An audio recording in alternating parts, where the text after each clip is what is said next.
Hello good people, balik lagi sama aku Ganjar kayak Pepper Clouds. Oke teman-teman, gimana kabarnya? Semoga kita selalu berikan kesehatan dan kelancaran rezeki. Amin. Well, untuk video kali ini aku pengen menjawab salah satu pertanyaan yang udah masuk di DM Instagramku. Pertanyaan ini datang dari Juan Daru dan menurutku ini pertanyaan yang sangat berbobot. Jadi akan aku jawab aja di sini, aku bikin kontennya biar kalian mungkin juga yang menanyakan hal serupa itu bisa sekalian nyimak. So, pertanyaannya seperti apa? Langsung aja, let's check this out.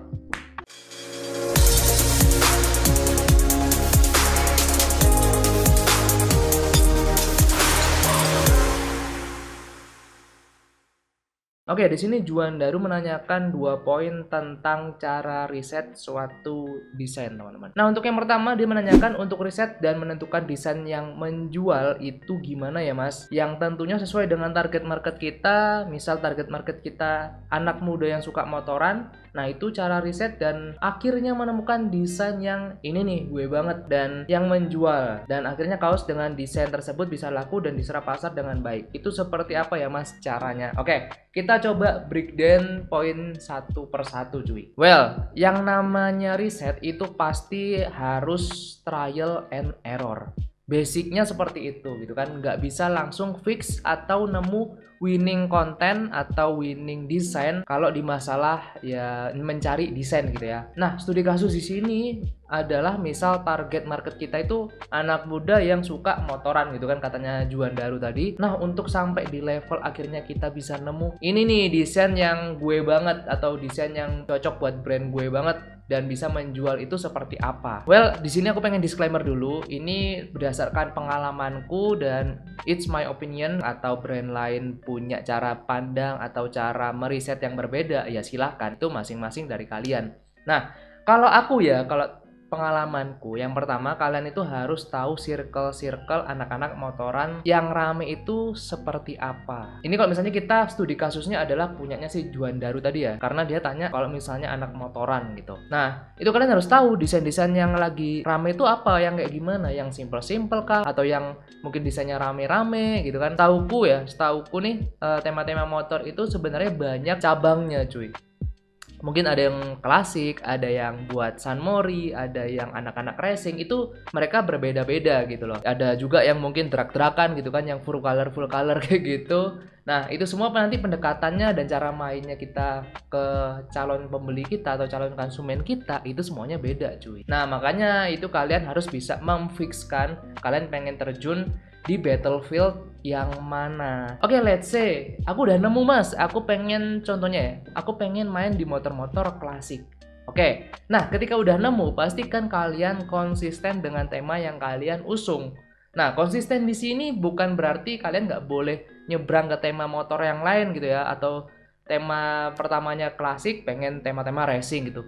Iya, nggak masalah, sebenarnya nggak masalah. Tapi konsisten ini lebih ke porsinya gitu. Jadi contoh gini, contoh misal dalam setahun aku ngeluarin tema-tema klasik itu ada, anggaplah 20 tema atau 20 desain. Terus tema motor yang lain itu porsinya aku bikin 5 desain atau 5 artikel dalam setahun. Jadi kan porsinya masih tetap dominan tema awal kita, motor klasik gitu. Jadi permainan di porsi, bisa dibilang porsi katalognya atau porsi artikelnya kayak gitu, cuy. Kemudian yang kedua, ilustrator. Kalau kita ngomongin produk ya, misalnya yang ada gambarnya kayak gitu, ini juga menjadi salah satu faktor penting, atau desainernya lah, atau yang bikin gambar, desainer dan segala macam. Ini adalah aspek yang penting. Yang aku temukan keresahan-keresahan antara owner brand sama ilustrator atau desainer itu tadi adalah ketika kita sebagai owner terus melihat hasil gambar ilustrator tersebut mengerjakan gambar untuk brand lain, kok bagus ya, kok jadi sangar gitu ngerjain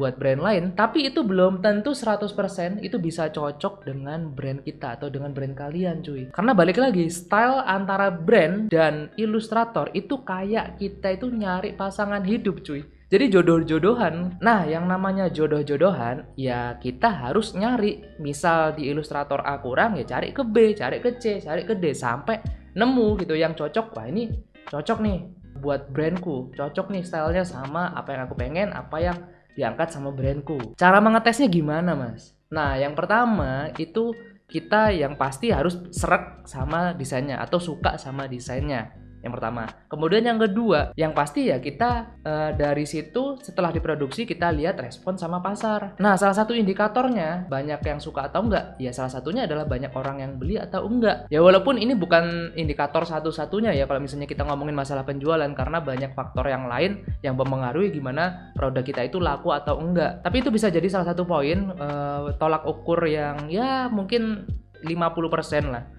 Kalau misalnya banyak yang beli, berarti ya produknya ini cocok gitu, atau stylenya ini masuk sama market kalian. Nah, untuk membuat ini, membentuk ini, itu nggak bisa cuma setahun 2 tahun cuy. Nemu formula yang pas itu nggak bisa waktu yang singkat. Ya namanya trial and error, itu nggak ada waktu yang singkat cuy. Jadi waktunya ya memang harus bertahap. Dan beda orang, beda brand, itu ya cara menemukannya dan berapa lamanya juga beda-beda cuy.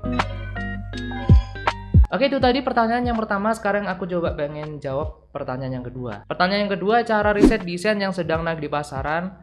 Desain secara umum di dunia lokal brand saat ini, walaupun desain tersebut tidak sesuai target market kita. Sebagai bahan untuk di ATM atau dimodif beberapa bagiannya agar disesuaikan dengan target market kita. Oke, pertanyaan yang kedua adalah gimana cara riset desain yang sedang hype gitu kan. Kalau jawabanku adalah ya selalu ngikutin apa yang lagi brand-brand lokal sekarang itu lagi hype gitu loh. Biasanya kan semakin hype suatu tema, contoh kayak tema-tema streetwear, tema-tema Japan style, techwear, itu kan tahun-tahun ini lagi naik. Ya kalian ikutin hype-hype tersebut, walaupun mungkin untuk ke motor agak beda gitu kan. Misalnya streetwear ke motor masih it's okay, Jepang ke motor masih bisa, techwear ke motor antara jatuhnya nanti futuristik atau seperti apa juga menurutku masih bisa-bisa aja. Tinggal gimana caranya kalian mengcombine tema brand kalian sama tema apa yang lagi hype kayak gitu kan. Balik lagi nih, caranya gimana untuk risetnya? Ya kalian bisa ikutin hype tersebut, bisa follow brand-brand lain atau mungkin follow hashtag yang tema kalian cari atau yang tema kalian incer atau yang tema yang lagi hype, itu kan bisa. Kita follow hashtag tuh bisa loh. Supaya apa? Supaya wawasan kita itu luas, informasi yang kita dapat itu luas. Dan kalau misalnya dari hype tersebut mau di ATM dan kita punya wawasan yang luas ya, wawasan informasi atau wawasan tentang macam-macam desain yang luas, ya otomatis kita kedepannya bakalan lebih gampang untuk mix and match sama konsep dari brand kita cuy. Nah itu menurutku cara paling basic, cara paling template, dan cara paling gampang untuk meriset suatu pasar.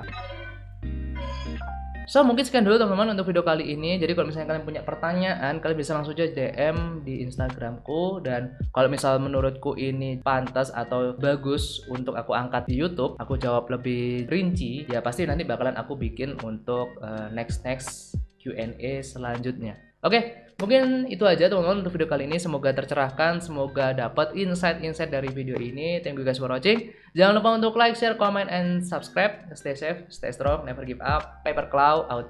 Bye-bye teman-teman, thank you guys for watching. See you next video. Bye-bye.